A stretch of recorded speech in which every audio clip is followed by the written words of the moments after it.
You're listening to Interviews with Choir Leaders. I'm your host, Dan Bennett. In each episode, I talk to a choir leader about how they got started, what their choir is like, the methods they use to lead their choir to success, and other choir-related topics of interest. If you're enjoying the podcast, you can support the show by helping it grow. Subscribe and follow the podcast, or better still, share an episode with a friend. You can also support the show directly with money. If you become a Patreon supporter, you can send us a little bit of money each time a new episode comes out. Every little bit helps us to keep on bringing you fascinating conversations with great choir leaders. Check out the link in the description. Now let's get started. One, two, three.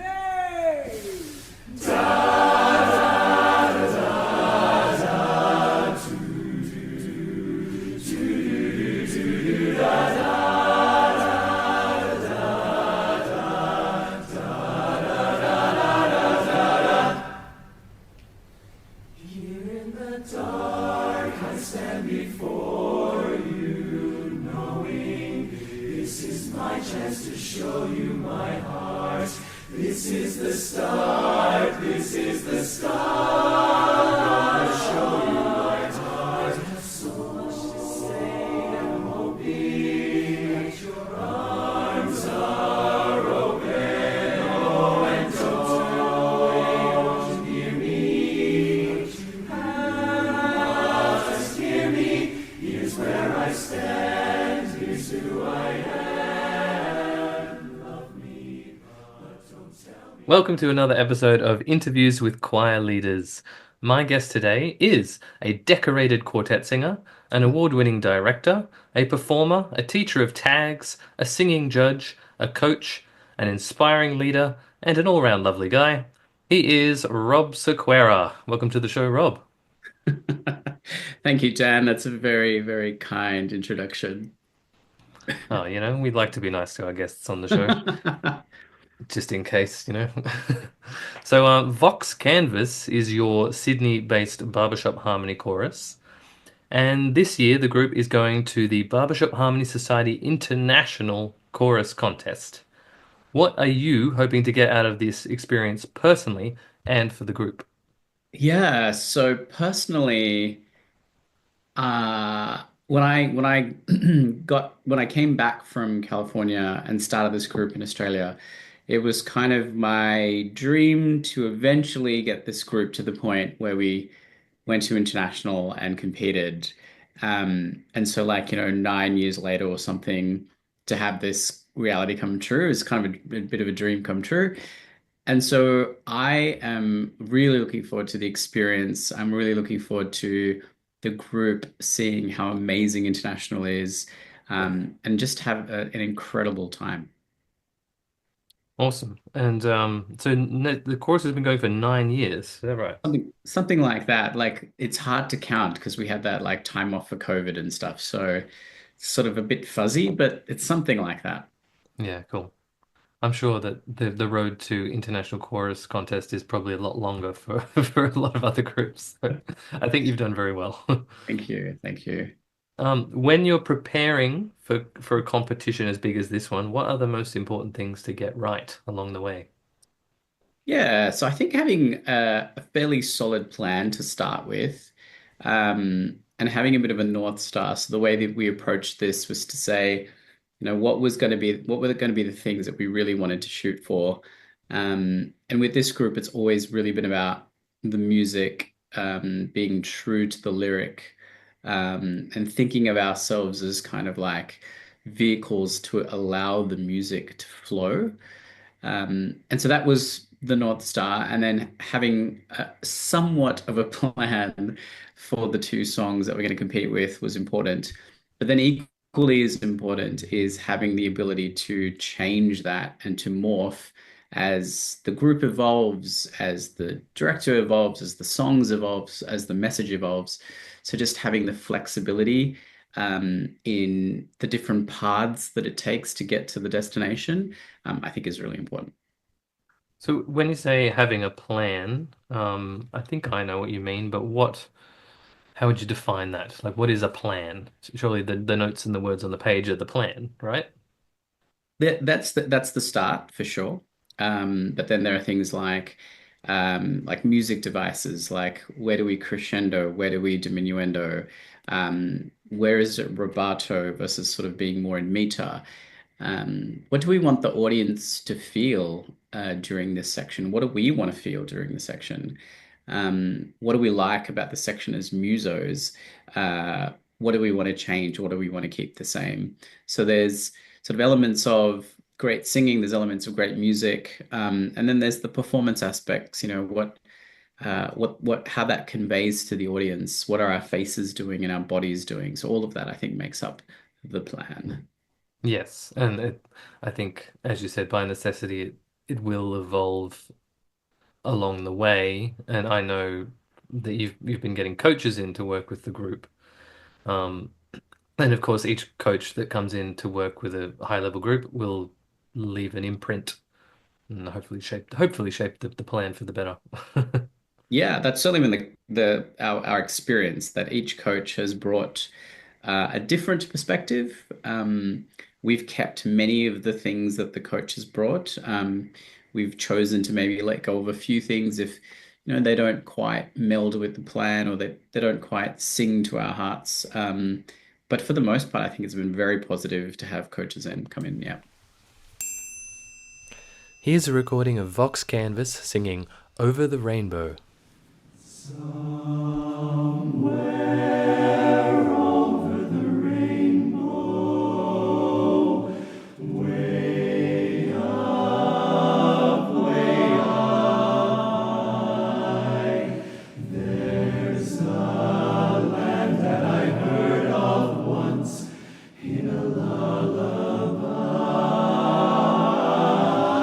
Somewhere over the rainbow, skies are blue,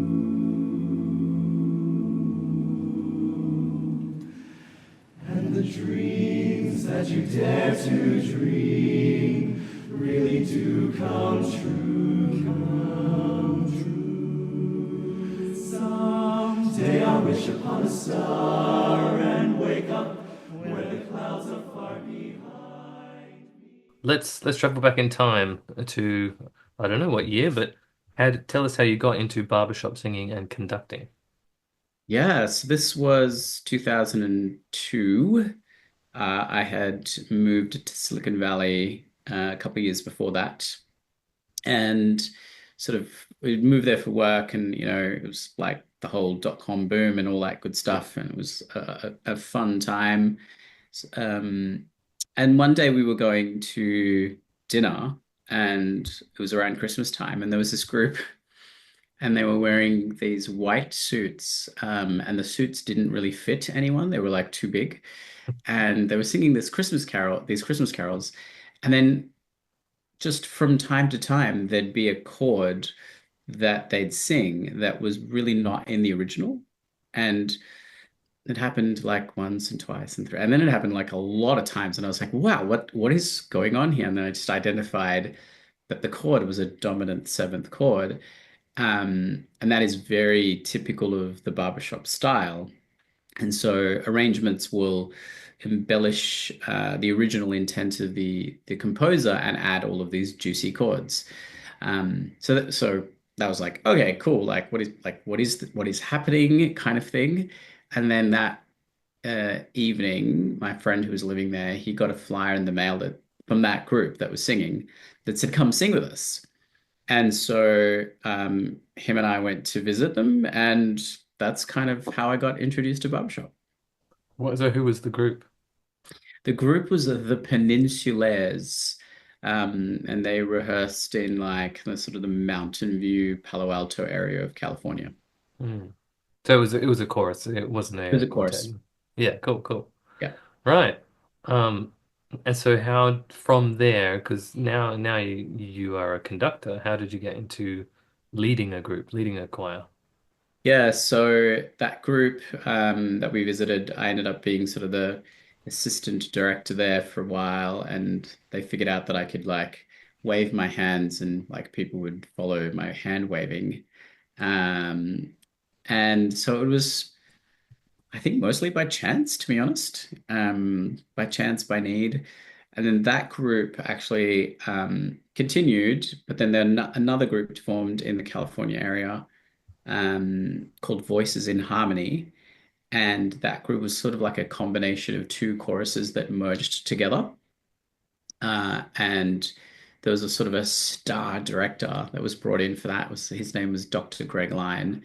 And so yeah, then I was became part of that group. I remember going to my first directors college, which was in Ohio, and my first class, I sat down with a whole bunch of people. Like it was completely fresh and green, and the person that walked in who was my instructor was Dr. Jim Henry, who is the music director of the Ambassadors of Harmony. It was like multiple gold medal winning chorus. And so it was sort of like, the equivalent of Lady Gaga walking in the room and like, oh my gosh, what do I do? So it was a tremendous learning experience. And yeah, that's pretty much how I got into conducting. Nice. So we're probably going to circle back, and I imagine Jim Henry might come up again. He tends to come up in every single episode that I do, so at some point. He's famous. He's famous. Um, so I'm going to give some context to the listeners because we're going to talk about judging in a second. So some context for our listeners. In the Barbershop Harmony Society, there are competitions. Competition is a big part of the culture. And in the competition, there are three categories that you are judged on. Those Mm. categories are singing, musicality, and performance. And so you are a qualified singing category judge. And so I've got three questions for you, all relating to judging and contests, and I want you to answer them in the order that you think makes the most sense. So the questions are, why did you choose the singing category as opposed to musicality or performance? Is the judging system perfect? And if so, why and why not? And third question, what are the benefits of competition? Okay. You might have to remind me of those questions in a second, but the Of first course. one around why did I choose singing? So in the judging community, there's a bit of a running joke that happens that for all of the musicality and performance judges, I wave hello and apologize in advance. But the joke is that it's a singing category. It's a singing competition. Hmm. So of course you need the singing category, and you don't need any other categories because it's a singing competition. Which is why I chose the singing category. But um, it's probably the one that speaks most to me because I'm truly fascinated by um, how you can take an instrument such as your body and your voice and completely transform that instrument into something magical um, by working on like the physical aspects of your instrument. And I'm a bit of a geek, and so I like really understanding the things that you can work on, the things that you can change, the things that you have influence over, to become a better singer, um, was the reason that I got into singing. Cool. Yeah, I think that it's a similar story for myself. Um, it seems like, correct me if you think I'm wrong, but it seems like the singing category is the most objective of the three categories, and therefore, in my opinion, the easiest to judge because it's all about the techniques being employed by the performers. Like, are you ringing the chords? Are you singing in tune? Is it synchronized? These are kind of questions that we can kind of quantify the answer to. Like, yes, you're ringing, about 60% of the chords, or your sync is okay, except when you get to that fast section and things like that. It seems a little bit easier to me to quantify things in the singing category, whereas coming to the performance category, I'm like, "Ugh, I'll leave that to the performance judges. I'm sure they've got reasons for giving out the number that they give, but I think that's generally correct. I think that there are some really concrete um, elements that you can point at in the singing category that are more objective than the others. I think the musicality category has some of those as well. But yes, I would agree with you that the performance category is the most mysterious of them all. Yeah. So also related to judging, the other questions are, do you think the judging system is perfect? And if so, why or why not? And what are the benefits of competition? Yeah. So the judging system is by no means perfect. And I think that is by design, because perfection would indicate that the thing that we do is mostly science. And I think the thing that we do, just singing and performance, is uh, science and art. And interestingly enough, as you become more musical, as you deliver a performance that's transcendent of the music, it's actually a lot more about art and a lot less about science. That's a So, very good answer, I think. Very, very diplomatic, but also I well, do agree. and so, so we consider as singing judges, we consider ourselves as so indicators of to contestants about how they're doing on their journey of life, on their journey as singers, Mm, because it's such a continuum. So if I go back to like the 1960s, 1970s, the judging categories themselves were very different, but the definition of each of the singing category was very different. And so the as singers and the art form have evolved, um, the singing, musicality, and performance categories have evolved as well. So mm. I think it's amazing that that we celebrate the imperfections. We allow ourselves to continue to grow. It's interesting what you said about the judging system having changed, and I'm not super well versed in what it used to be versus what it is now. But like when the judging system changes, uh, different kinds of performances or different elements of performance get rewarded more or less. And what like downstream of that is we start seeing more or different kinds of performances that are that take a group to the very top, for example.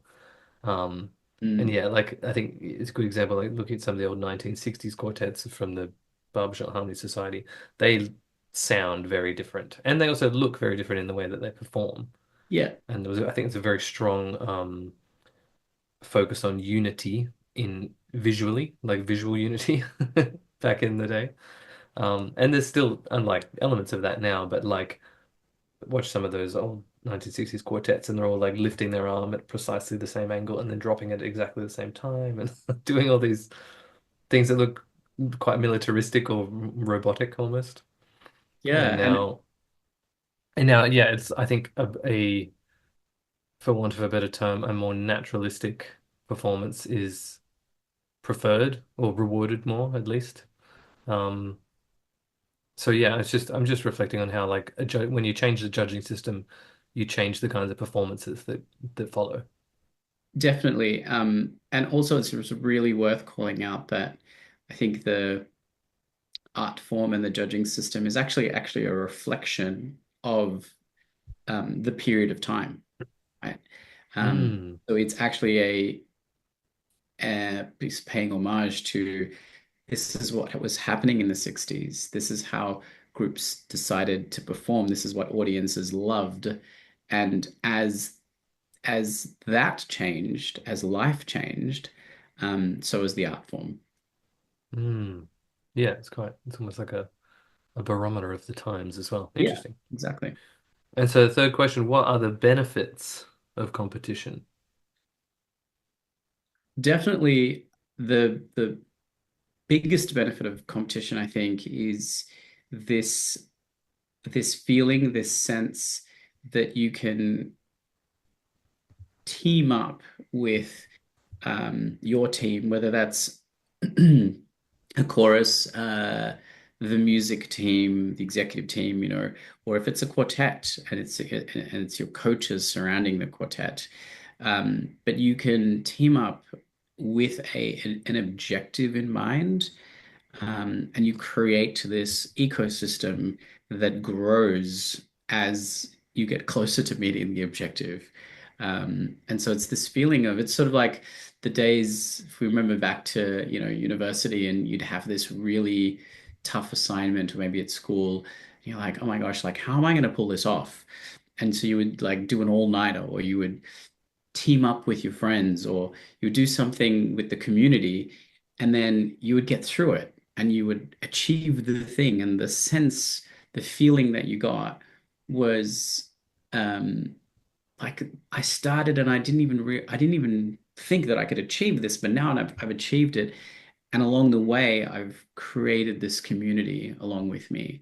And so I think it's this sense of achievement, but I think it's all of the other things that you get with it, the ability to really have a shared experience with the people around you. And I think that just makes us closer.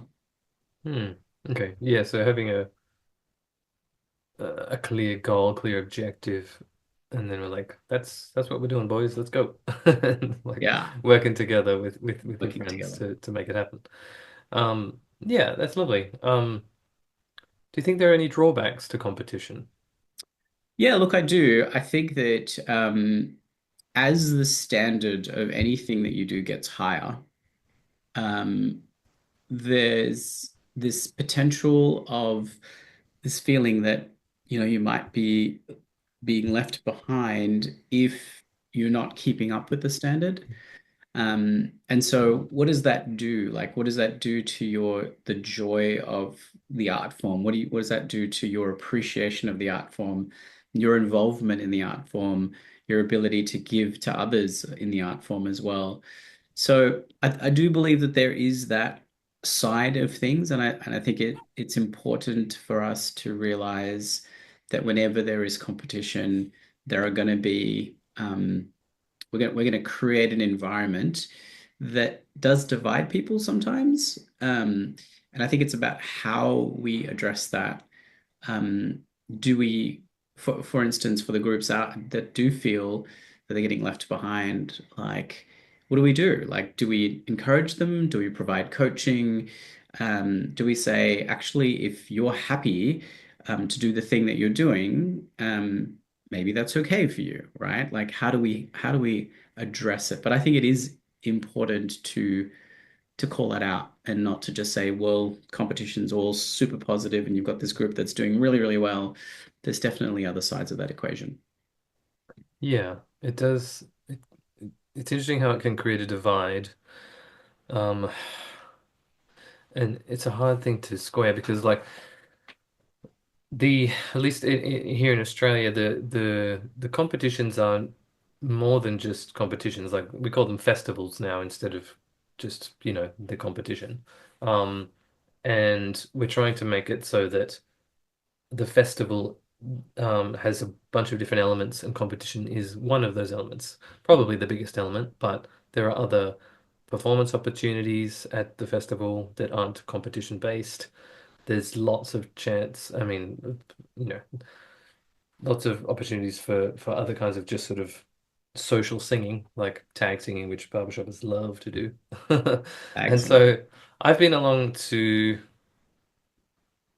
I think nearly all of the conventions since I started becoming a barbershopper, and there was only one I think that I didn't compete in. I just went to attend, and I loved it. It was actually really kind of nice to have no obligations to perform, and just sit and like I watched more of the competition than ever before, and I Mm. sang a lot of tags, and yeah. So I think that the competition is kind of what brings people together for an event. And sort of ostensibly the reason for the gathering, but there's so much more to be enjoyed at the gathering, and I think that needs to be highlighted or people be reminded of it.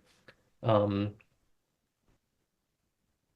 Yeah, there's something else, and I blanked. I blanked what it was. It's okay. Yeah, I think that's a really good way to put it. And the word that comes to mind is a bit of a celebration. Like every time we go to a festival, it feels like a celebration.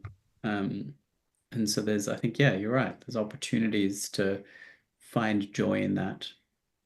Absolutely. And some of my happiest moments were non-competition related. In fact, Mm. sometimes the stress of competition means you can't enjoy it fully and be present fully. But Yeah, when you're hanging around singing some tags with some friends, there's like, this feels nice. totally. So back to Vox Canvas. So Vox Canvas has a repertoire of non-verbal gestures, which you call Voxlan, like Auslan, I presume. Um, can you describe a few of these gestures and tell us why they're useful? Mm. So I think when a group or an individual learns a skill, there is a period of time where that skill goes from, hey, like I know that I need to do this thing, but I'm not completely competent at the thing. So I need reminders from time to time until I get to the point where the thing is now second nature, right? And it's that sort of cycle that happens as humans from a learning perspective. So when we decide that we're going to do a particular technique, we give it a hand signal. One example of that is singing phrases. So I remember one day said, I was describing this and I just did this, singing a phrase, sort of like a phrase mark on a sheet of music, right? Mm, mm. And that's Voxlan for remember to sing the phrase versus word to word to word. Um, so I think we've got about 16 of these now. Another one that I think is really useful is when you are singing, how much of your brain cycles are going to listening, and so that's the symbol for listening, right? So it's So like, hand on the ear. Yep. yeah. Um, So as and in like be aware of the ensemble and the sound of the ensemble. Is that Exactly. Be aware of the sound of the ensemble. What's your function in the ensemble? Are you a tuning function? Are you singing melody? Um, do you need to adjust? And so the concept is that you're actively involved in the exercise versus saying, well, I know this song, and so I'm just going to switch my singing to autopilot and then just let it go. And this is very much a cappella singing is very much an active ever-changing type of art form. And so the more you can get into listening, I think the better it is for the group. Yeah. So there's like about, I think, yeah, 16 of them. There may be a couple more. But the idea is that once you explain a concept and you develop competency in the concept, then it's much faster to use this as just a reminder, to use Voxlan as the reminder, versus having to say a lot of words. mm. And so you're able to get learning and reminders to the group done in a much more succinct way using Voxline. It's efficient, isn't it? Yeah. And you can I came across this concept from multiple sources. Steve Armstrong from Toronto Northern Lights, Mm. um, Don Campbell, who's a teacher's conducting at Harvard University, and I'm sure lots of great directors use it. But I've heard it just called making an emblem as well as another way to name this. So just linking a concept or a technique or a skill to a physical gesture. And like Don Campbell does this mid-conducting, which is awesome. Like he'll be conducting a phrase and then he'll do this little gesture of like an arched hand. When he wants an E vowel, he uses his hand in different positions to show all of the different vowel sounds. And if he's conducting a word and it has an E vowel in it, and the chorus is not singing a clear enough eval, he'll just switch his hand position to this mid phrase without stopping the chorus and just like remember E and he'll look at his hand meaningfully. That is Um, awesome. it's so efficient, like because he didn't have to stop the chorus and then tell everybody, guys, remember to sing the E. And then now let's take it from the top. What's the pitch again? No, we've changed key now. And then you've lost like 2 minutes of rehearsal time. Yeah, exactly, exactly. And so it's just those efficient gestures. Yeah, it makes a lot of sense. And if you can, especially if you can do it without stopping the guys from singing, is awesome. Mm. Next level. Next level. Yeah, next level. Here's a recording of Vox Canvas singing If I Can Dream.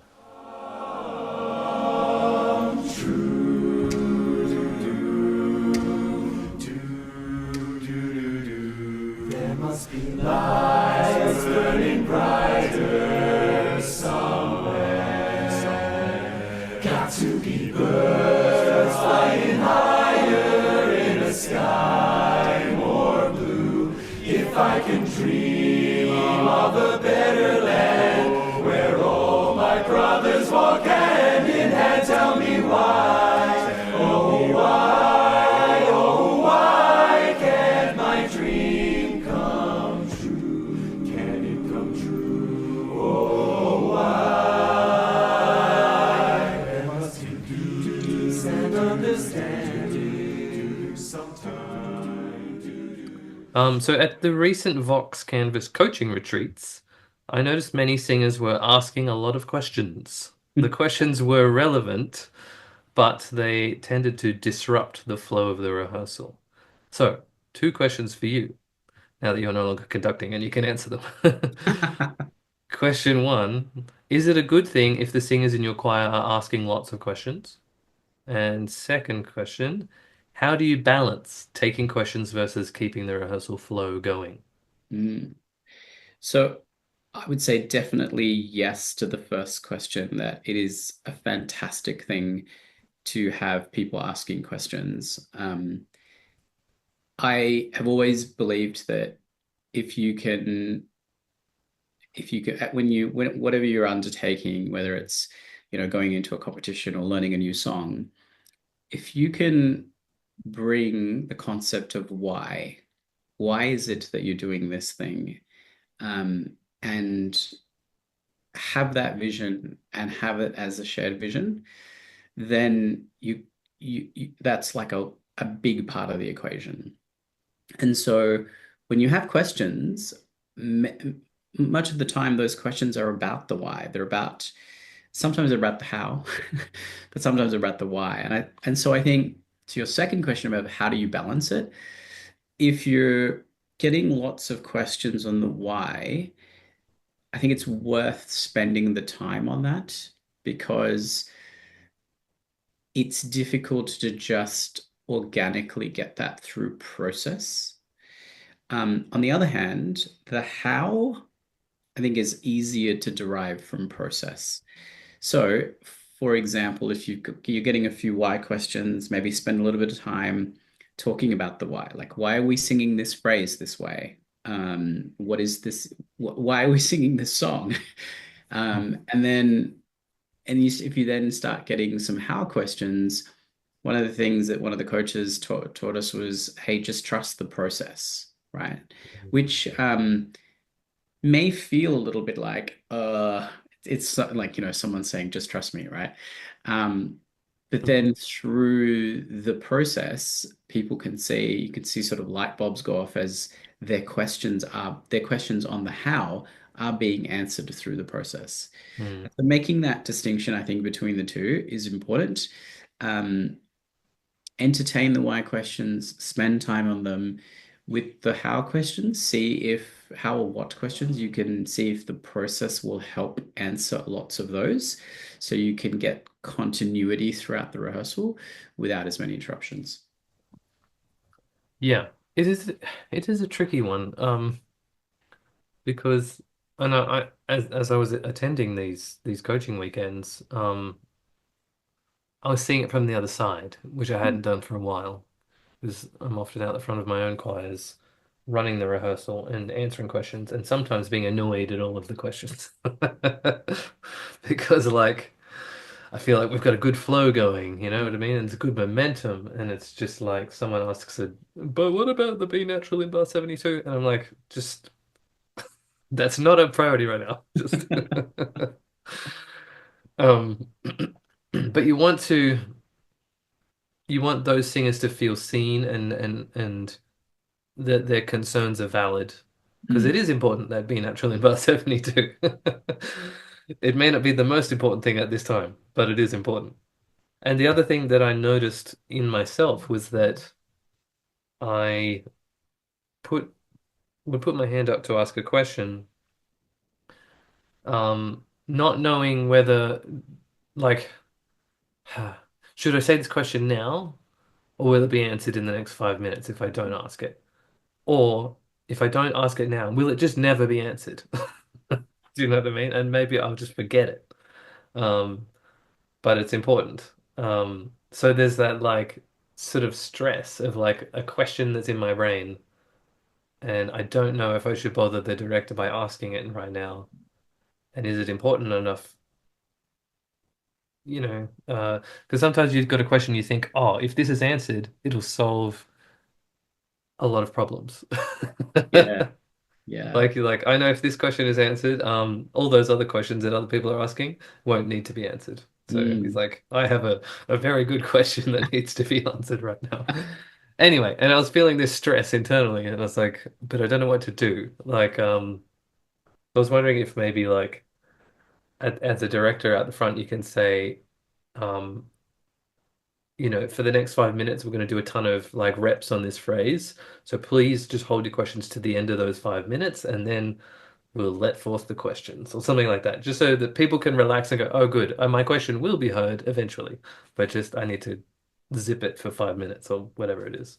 I think that's a good strategy, because as you say, like if whether or not the question is important existentially, Mm, it could be somewhat of a academic thing because if the singer is so preoccupied and worried that their question is not getting answered, then you also have to take into account, well, how much of that's going to actually impact their singing, right? mm, In the moment. And so I think your strategy is really solid. Another thing that we implement from time to time is to just have someone write down the question, or like the person writes down the question. And then we have some time where we address those questions at another time, right? So that balances out this sort of concept of that you're talking about, where you get flow in the rehearsal, you remove a little bit of the stress or the worry that, hey, this question's really important. Why isn't it being answered or addressed? Because you have a mechanism to capture those questions and then you can address them at some point. yeah, and the singers are set at ease, I think, because like, oh, my question will be answered eventually, and I think that would allow me to feel more present because I'm not stressed whether like should I ask this question now? Should I, should I text Rob at 3 a.m. and ask the question then? You can feel free to text me at 3 a.m. anytime. Yeah, about that be natural in bar 72. That's Um, right. um, what's a common mistake that you see many choir leaders make? Oh, this is a fantastic question. Let me think. So I think it depends a little bit around the the level of the group and the level of the director. But one thing I've learned with Vox and other groups that I've either directed, been an assistant director of, or a singer, um, is to allow the intent of the lyric to drive music progress. So I'll give you an example, right? Like there's a very tricky technical song that Vox was working on a few years ago. And there were a lot of like just technique things that were just getting in the way. And so we spent quite a bit of time focusing on these techniques and trying to fix them. And the analogy that I give you is like if you have ever played the game Whack-A-Mole, where something springs up and your objective Mm, is to hit it down like really quickly. And so then like things are springing up all the time and you're hitting things down, right? And so that's what we were doing. And you can quickly realize that you're going to get nowhere because these things keep springing up. They're chronic, right? mm, mm, Um, and so we took a different approach. We're like, right, this is clearly not working, and there's no path that we could see. There's no trajectory that we could see to success. So we turned it around and focused on the intent of the lyric and the message and the feels around that. And the mind-blowing thing was that many of the technical things got fixed as a result.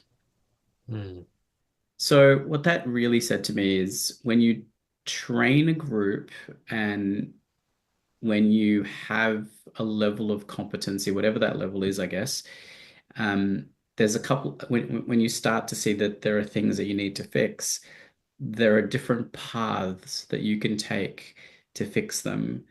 And as directors, the path sometimes that's the most accessible is dealing with the symptom. And sometimes if we encourage ourselves to go to take a different path, to say, how about I focus on the lyric, or how about I focus on the feels or the way it makes the singer feel, um, that may help with the root cause, or it may help with fixing these things without you having to play whack-a-mole throughout the whole song. hmm I understand that. I don't think that works for all singers. I think that it's probably valuable to also identify what the like technical output of that is. Mm, So, I think like, to use an example, like we're going to sing this phrase with a feeling of tenderness and love. And so like 50% of the singers are like, yep, I know what to do. And the other 50% are like, what does he mean? Does that mean I like, does that, does that mean sing louder? Does that mean, mm, sing more legato? What does that mean? And so I mean, like as always, like pair it with an exam with a demonstration is always a good idea. So like with tenderness and love, and then you sing the phrase exactly how you want it to go, and then so everybody's at least now got a feeling behind it and like a model that they can copy, mm, and then maybe like if we go to one level deeper, you say, our dynamic is softer here, our tone is a little bit breathier. And we're going to emphasize the consonant on love or something like that. So that mm. there's like you throw in something to the technical brained people who like I Sure, want to know. sure. I want to mark my score with this, so what do I write? Right. And so I'll challenge you on that and say, what if you, because I think you're right that there are technical people that want that and they're like, feed me, Dan, give me the answer. And what if you didn't? Well, then you might run into the question earlier when there's all these questions coming up, like You people putting might, their hands up. or you actually may find a path through um, where if you give them enough, like here's the intent of the lyric, right?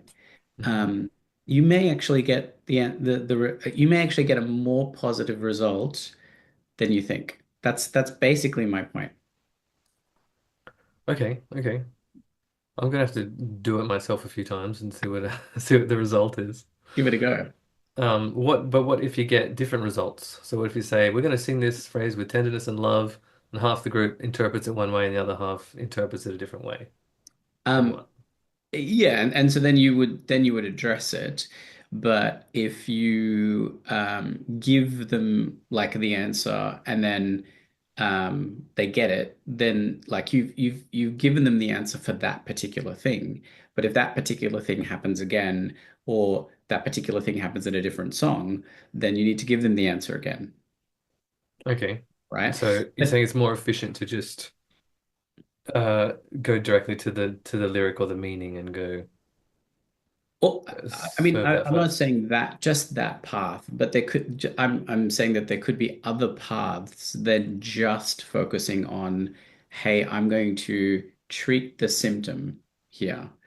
And the symptom is that this is flat, or the symptom is that it's being sung that without enough tenderness. So I'm just going to go right for that and treat that symptom, and I will fix it. Like, don't get me wrong, I think you will fix it. But is it as sustainable? Is there another path? And so I'm not projecting that you should do it in this way. I'm really just saying, ask yourself if there is another way, another path that is more efficient. Give it a try. Hmm. Do you, well, because you've been working on these songs a lot with the Vox Canvas contest songs, have you given instructions like that? And has it been, what has been the result? Like, have people completely understood and be like, yes, we're on the same page as you, Rob. And we're going to sing it exactly how you want it? Or is it a varied response? Like, how's it? Sometimes it's worked. Okay. Sometimes it's worked. And so for the times it's worked, my great, like that thing, whatever I gave them, has enabled them to find the meaning of the text or something like that. And we've sung it together as a group and it's worked. And maybe that's fixed like another 6 instances in the song. But to your point, there could still be maybe a couple that haven't worked. But now there are fewer things that I need to address because the broad brush, the teaching how to fish has helped with has helped with fixing more items in the song. Here's a recording of Vox Canvas singing Billy Joel's song, Lullaby, Goodnight, My Angel.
Which skills should a choir leader always be developing? I feel like this is a trick question. Um, I mean, I want to say all of them, but maybe I'll refer to a book reference. So there was a book written called Good to Great, and it's very popular. It's a summary of it's a research book into companies that went from being a good company where they were, profitable and all that sort of stuff, and they went to being a great company over a period of like 30 years or something, right? And one of the elements of that was one of the common elements that every leader of those companies had, common trait, was that they would look inward whenever there was a failure, some type of, goal that was not hit, perhaps, and they'd look at how they could improve themselves, what they could change in and of themselves to attain the thing. And it's fascinating that that's like, that was a common trait to many of them. And I think it really is effective advice for it's probably effective advice for life, but I think it's effective advice for directors to really look inward and say, what are the things that I feel like I've got as second nature? Like what am I really good at? And then what are my work items? Um, and how can I focus on getting better at those? And then have those things validated. Like go to someone you trust, or maybe go to your music team or a colleague and say, hey, this is what I think I'm really good at, and this is what I think I need to work on, and get their feedback. Mm. And then hopefully action on that feedback. And then action it. Yeah, really important. Yeah. Is there something that you have personally realized that is like an area that you need to improve at? And you're like, how do I, what do I do to get better at this? Yeah, I think it's actually that thing that I was talking about earlier on, with finding different paths. I have like lots of strengths in particular areas, and so I go right to that area, to fix something, and I realized actually that might not be the most efficient thing. Let's go try something else out. I think the other area with a large group, in particular, is delegation. So just saying, hey, like find the people who are like really, really good at this thing, Mm. um, and empower them, encourage them to step up and help the group with that thing. Yeah, and you've got some very smart people in Vox Canvas. And it was really good the times I've been interacting with Vox Canvas recently to see them being enabled and given a platform to use their expertise and Mm. serve the group. If it's running warm-ups, teaching tags, fixing chords. I love that moment when Cam came out the front and he was like the chord doctor. It was like, all right, this is the first inversion, blah chord, and and then he fixed it for us. It was really awesome. So yeah, Yeah, that's I'm cool. really That's something. yeah, sorry, please go ahead. I was just saying, it's yeah. I'm trying to delegate more myself. Yeah. Training up some assistant conductors. When they're doing great, and so glad that I'm giving away some responsibility in that field. It's a great practice for that. I get Yeah, to sing on the rises again. It's awesome. that's great. Yeah. What were you gonna say?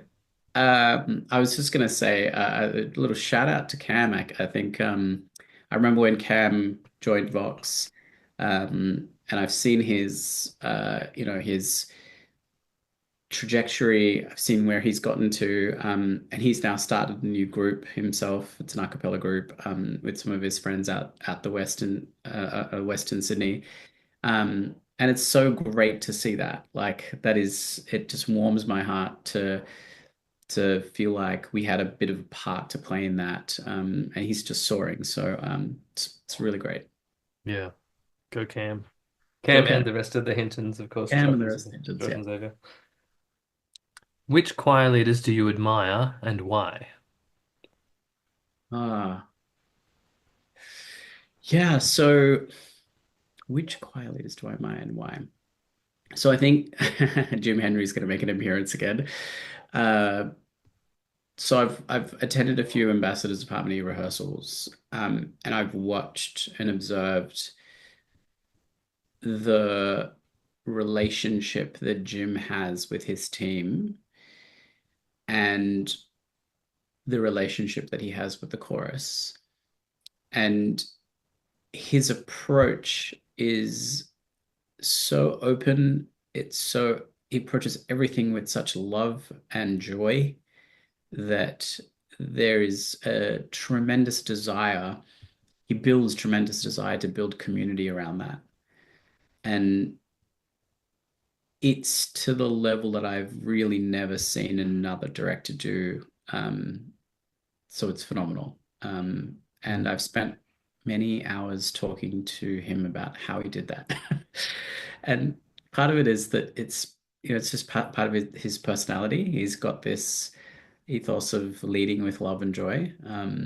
But it's tremendous. So that's definitely one. And then another great director, I think, that redefined barbershop harmony um, in an incredible way in the mid 2000s was Royce Ferguson with the Westminster Chorus.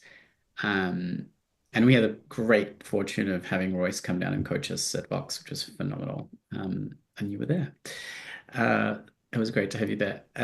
So Royce took an approach that for the first time ever allowed a chorus to sound like a quartet. And I was in the audience the first time that happened, and I was blown away. We were just looking at each other and went, I'm fairly sure there were more than four people on the stage. So what just happened? It was confusing. It was also confusing for the judges, if I can say Mm, that, during the time because they didn't know what to do with it. They never heard mm. anything like that before. And then they went to sort of judge a school and it basically just were given permission to reward it because it was something completely new that no one ever had done. That's So, so cool that like one group sort of creates a paradigm shift and is like, oh, this has never been done before. What do uh-huh. we do? Yeah. And the What do we judging do? system has to calibrate to them as opposed to the other way around. Yeah. And this is what I mean by, to your back to your earlier question about is the judging system perfect? Like it doesn't claim to be perfect for this very reason. It's Mm. just a way to reflect actually what singers are doing. So yeah, Royce Ferguson, big fan. Hi Royce. This is fortuitous because I was about to bring up Royce again. Yeah. So let's talk about coaching. You've recently had a top barbershop coach from the USA, that was Ferguson, visit to coach Vox Canvas, and you yourself do a lot of coaching of quartets and choruses. So, two things. What do you think are the best things a coach can do for a vocal group? And secondly, are there any things that a coach should avoid doing? Mm. Well, definitely the best thing that I think a coach could do, and this is something that I really try and adhere to every time I coach a group, is bring if it's the quartet or the chorus director, the music team, bring people along the journey, talk about the why, and then talk about the how. And my objective when I leave the group is that they can reproduce the magic that we produced when I was there. And if so, and what I do is I structure my coaching to enable that.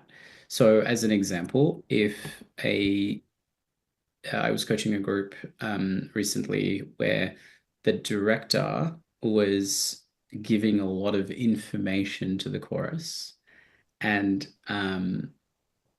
I stepped in and tried to sort of give them a bit of direction, and the outcome was very different. And the director liked the outcome. And so, what I did then was I coached the director for a while to say, well, if you like this, this is how respectfully you can try and sort of achieve it without me in the room. And so that was transformational, I think, for the group and for the director. And it allowed them to continue to experience the magic after I'd left. So I think that's really critical, really important.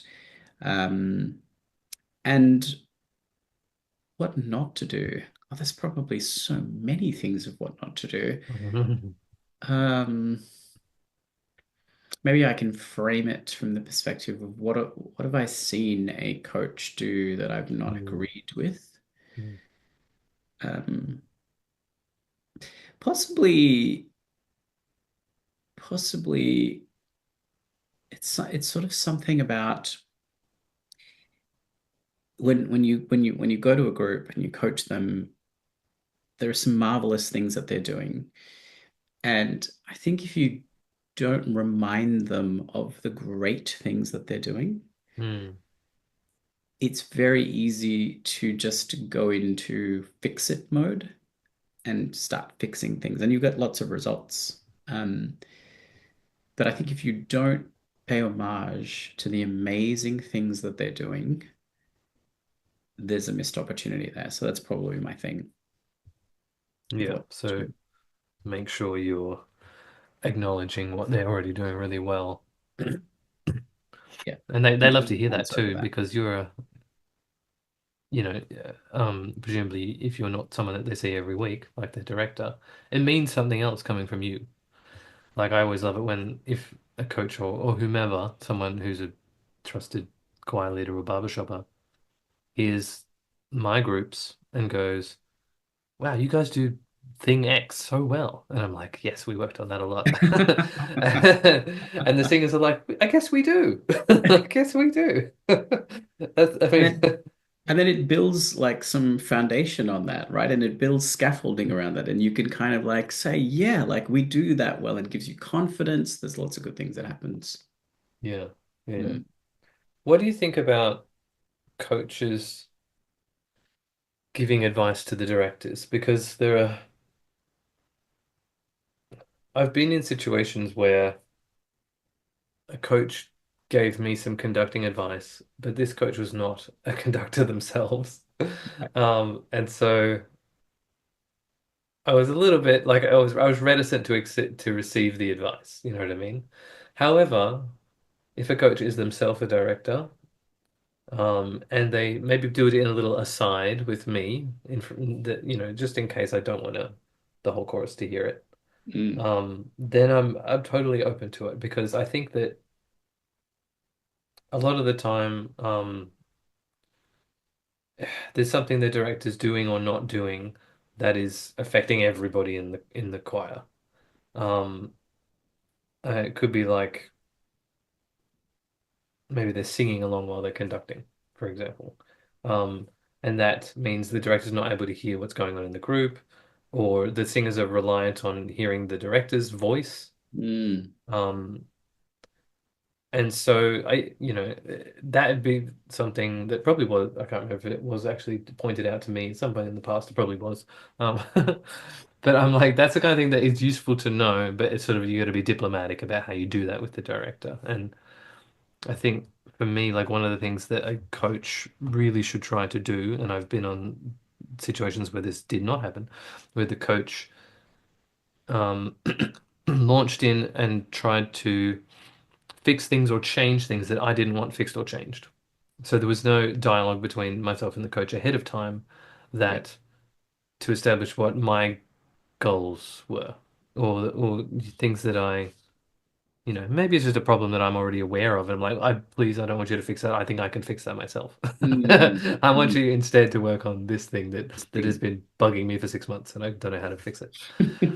So I think like when you're working with a choir as opposed to a quartet, um, talk with the director and just have a little, like it can be 30 seconds ahead of time and just go like, is there anything that you particularly want me to notice or work on? And is there anything that you don't want me to talk about? And that can take, a minute, 30 seconds to sort that out and then avoid a whole lot of potential bruised egos. I think that's really valuable, really valuable. And also, I would say, as a broader thing, before you have the coach even come in, have that discussion with them. Talk Mm, about how they're going to approach things. Um, Tell them about how you'd like them to approach things, and just get on the same page prior to actually even signing them up, right? It should be kind of like a little, hey, let's talk about what you're going to bring and how you're going to bring it and what happens if this happens and what happens if this happens. I think it's a really good, transparent conversation to have way before they get anywhere near the group. And then that way you've got a shared understanding of how they're going to treat things, how they're going to handle situations as they come up. And then what you're suggesting of like do it on the fly for certain things is great. So the combination of those two things I think can be really awesome. mm. Yeah, I do think like one of the highest points of leverage is working with the director, but you've got to be certain ahead of time that they want that help. Exactly. Otherwise, you might. burn a bridge and they'll never ask you back again, which would be sad. So, Next up is a recording of Vox Canvas singing the Stevie Wonder song Lately.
I have a question that was left from the last guest of the show, who is Stephen Taberner, who conducts the Spooky Men's Chorale. yeah.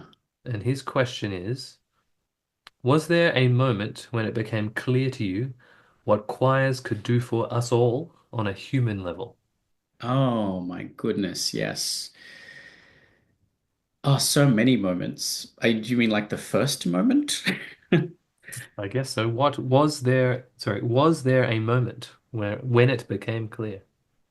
Uh, I mean, I think the this is an amazing question, and the answer to this question is the reason I think uh, I do the thing that I do is that there's so much community that you build from what we do, like community support networks, being able to talk to other people in an open way, being able to experience music in a deeply personal way, showing emotion while you sing.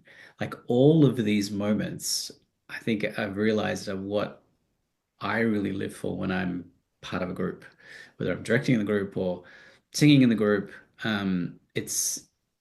It transcends anything on the page. It brings music to life and it creates community.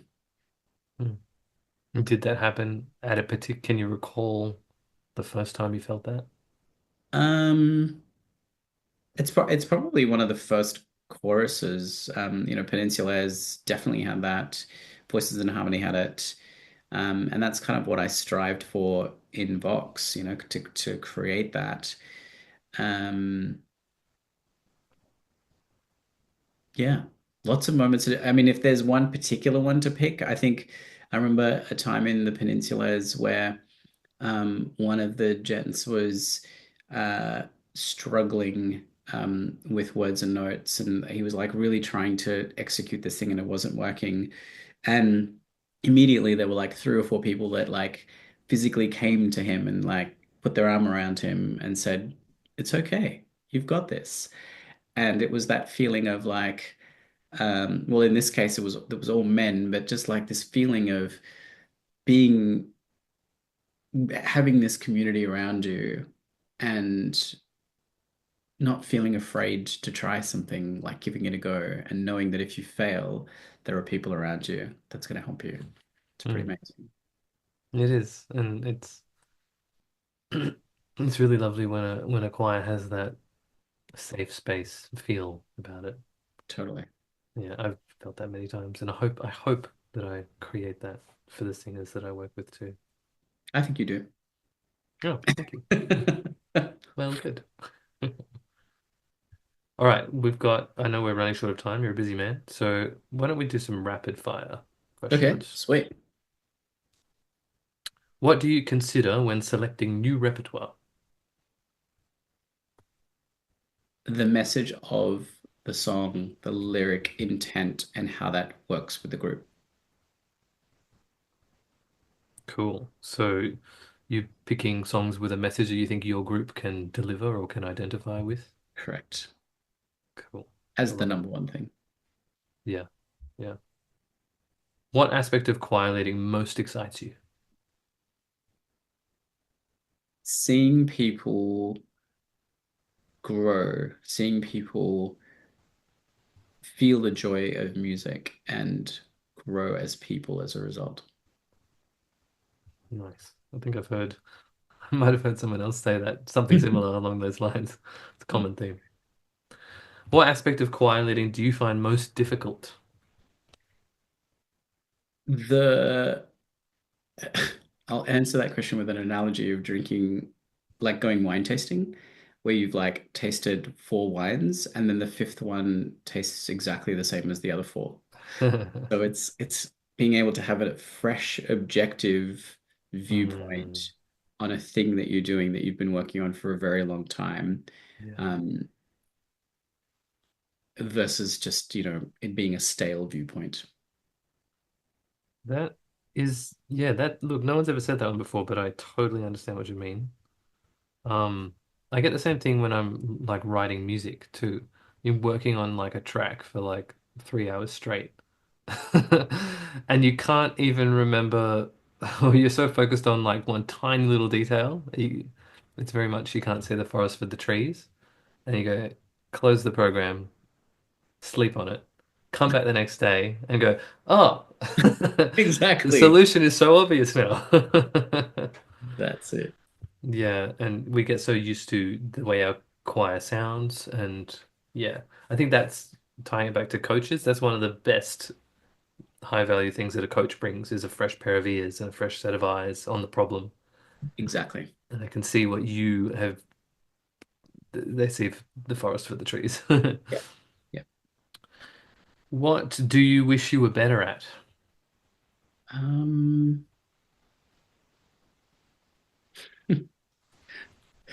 I was going to say analyzing chords, but I'm not entirely sure that's the case because I have some really cool people who could do that.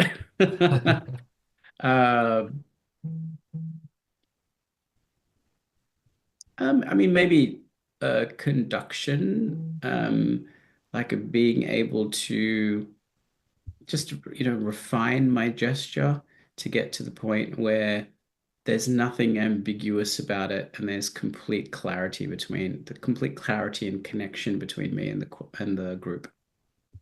Hmm. It's amazing how one small change in your own conducting gesture can have such a big output in the singers. Definitely. Um, yeah, I keep coming back to that because it feels like it's one of the most highest leverage points of improving as a conductor. It's like if you Definitely. alter your gesture, you alter something that the choir sees over and over and over again. Yeah. And you have such power over doing it, right? Because Mm, it's like it's all within you. You can change it. You can give it a go. mm. Yeah. Yeah, yeah. What do you wish more singers knew about being a choir leader? Wow, that's a great question. That it can be a really, really tricky and sometimes thankless job. Um, and so celebrate your directors, celebrate them. I say. I don't know if it sounds narcissistic, but I agree. It seems. I mean, we're in an echo chamber here, so It's you know, true. Yeah, yeah, take it with a grain of salt. yeah. Yeah, I think and that's part of the reason this podcast exists is that it's a more isolating job than people realize. Mm, Um, because although it is a job where ostensibly you're surrounded by people all the time, not many people understand the problems that you have and that exactly. you are the funnel for a whole lot of inputs and tasks. Yeah. And Um, I think this can be applied in general to leadership. Like when you yeah. are in a leadership role, whether it's a, a group, a singing group, or a work situation, there is often that isolation and feeling like, wow, people like, if only people knew. Um, yeah. Yeah, I think this is why leaders get paid more than the rest of us because That's it's right. stressful sometimes. Can be, can be. Um, what is your favorite choral performance? One that you've seen live or a recording? Oh my goodness gracious me. The favorite. Like I could only pick one. There First, is the first one that pops into your mind. first one that pops into my mind. The first one that easily pops into my mind is Westminster singing The Way You Look Tonight, Mm. which was that moment that I was talking about before, that transformation of this chorus just sang as if they were a quartet. What just happened? This mind-blowing. Here's a little clip of Westminster Chorus singing The Way You Look Tonight. The full performance is available on YouTube. Goodnight is new, my dear sweetheart, and you and I are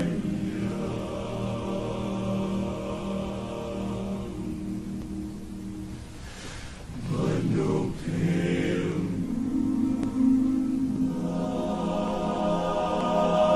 moonlight or stars so bright are lovely as you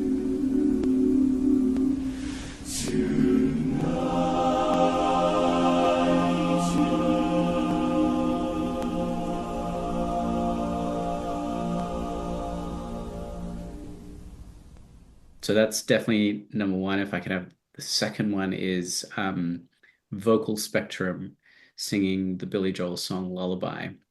It's on Mm. YouTube. You can look it up. They're singing. There's many versions of this that they do, but in this particular one, they're singing in front of a, a riser full of young people behind them. Mm. And it's like in this college hall or something. Uh, it's magical. Yeah, another one. It's pretty special. Yeah, that's amazing. Everything. I mean, any vocal spectrum video is up there. Yeah. Here's a little snippet of Vocal Spectrum singing Lullaby.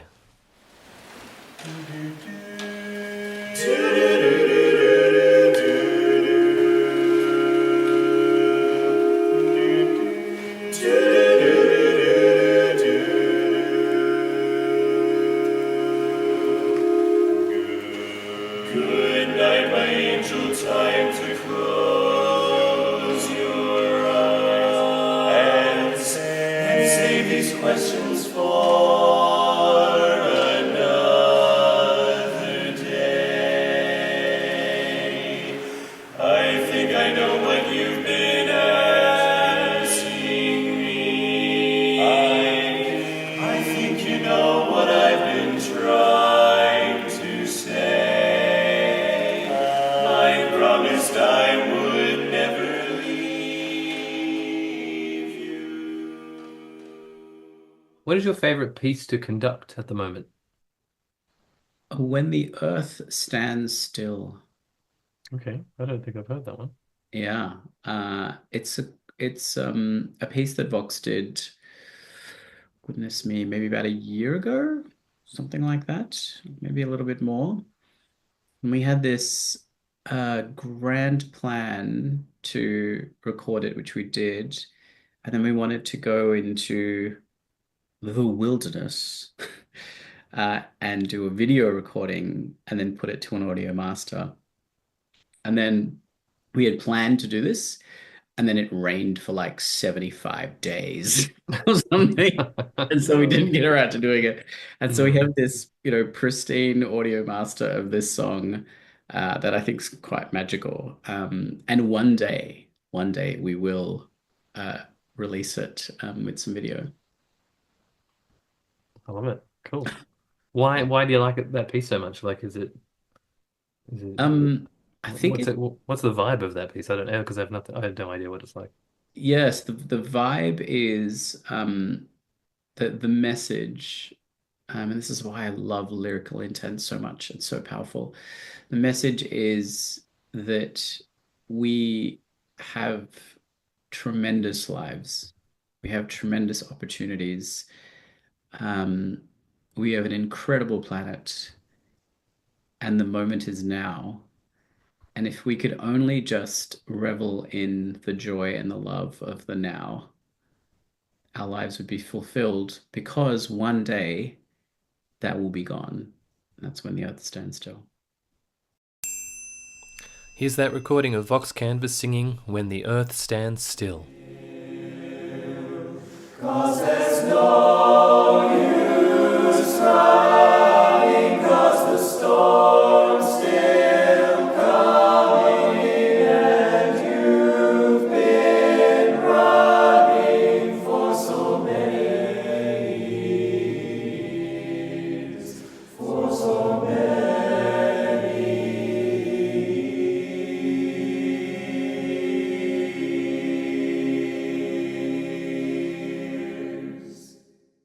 What would you say to someone who is thinking of starting their own choir from scratch?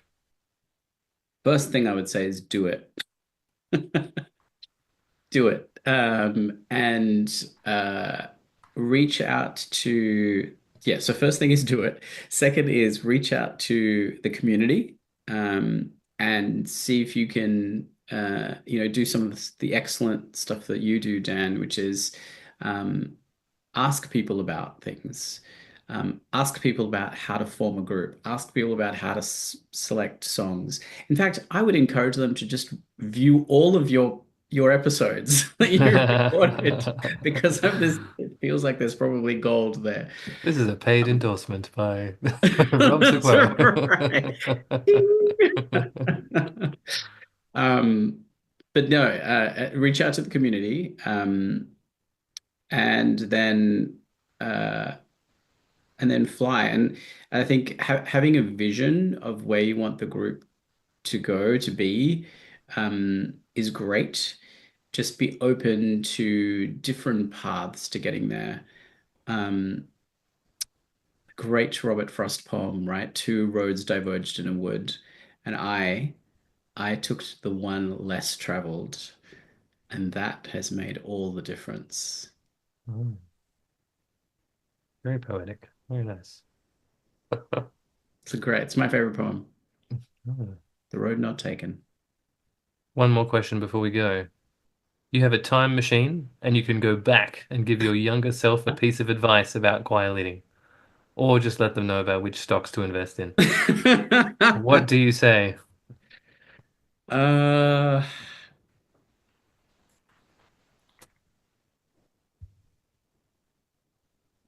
oh, so many things. So many things. Um,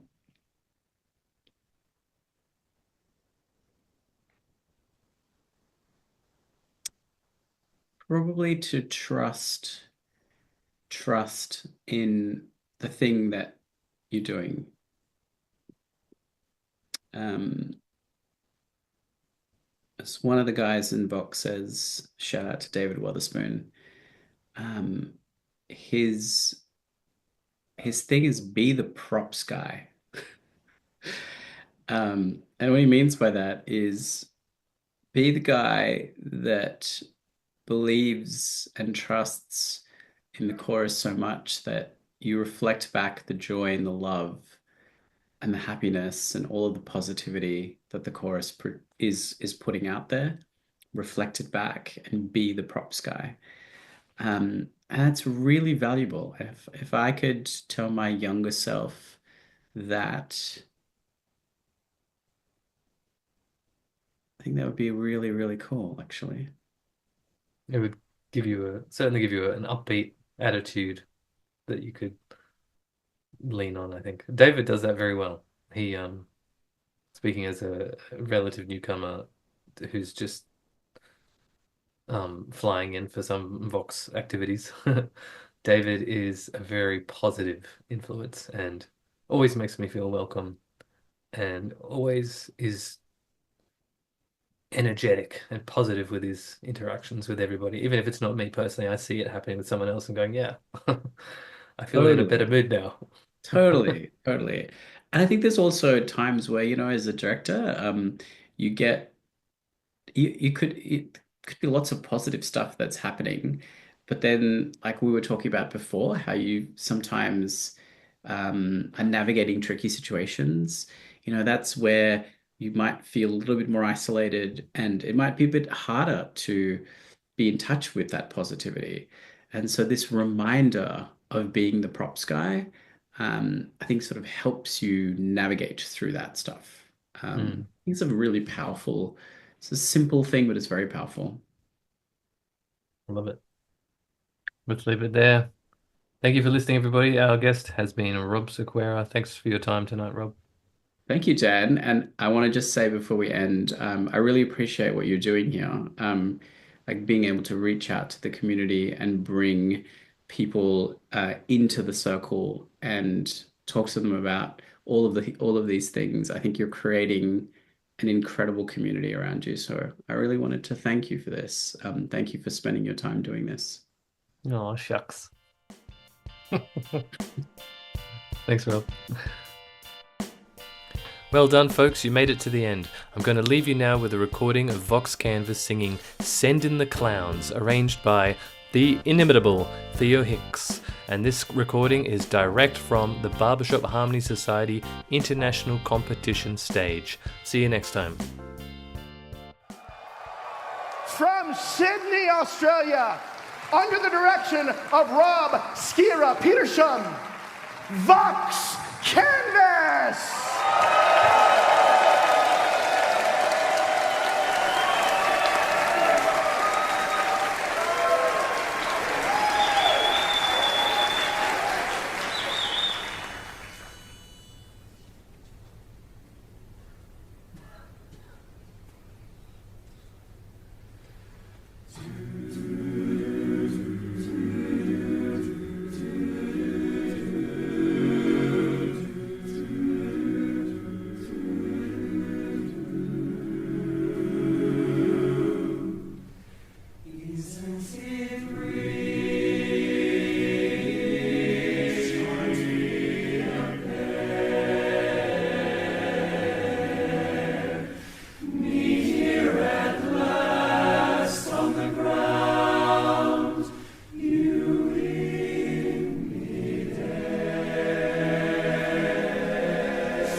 Don't you love farce?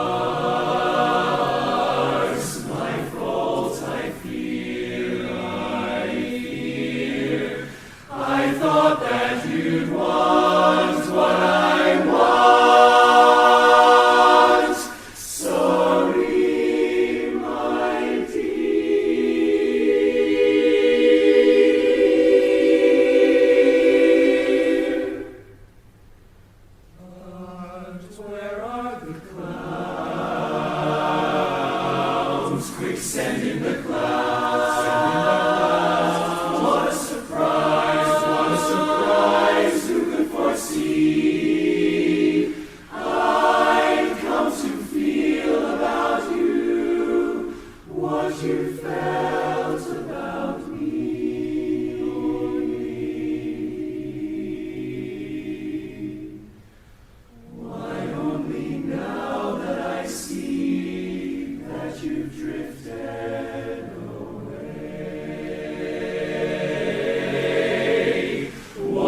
surprise. What a cliche.